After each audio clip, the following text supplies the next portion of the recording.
ఓడి కేటీఆర్ అంటుడు. అంటే మొదటి భార్యను కూడా మోసం చేసి మాగంటి గోపీనాథ్ గారికి రెండో భార్య అని లేకుంటే ఇంకో మూడో భార్య అని ఏ భార్యనో తెలియదు, సునీత మాకు తెలియదు.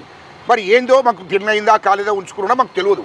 కానీ ఆమెను నిలబెట్టి ఆమెకు సపోర్ట్ చేసి మాగంటి గోపీనాథ్ ఆస్తి అంతా మాగంటి సునీతకు ఇవ్వాలని మొదటి భార్య పిల్లలకు ఇవ్వకుండా ఇగో ఇలాంటి అబద్ధాలు మోసాలు మాగంటి గోపీనాథ్ మొదటి భార్యను కూడా మోసం చేస్తున్నాడు. ఇవాళ సునీత గారు ఎవరో అది కేటీఆర్కే తెలియదు, మాకు తెలియదు.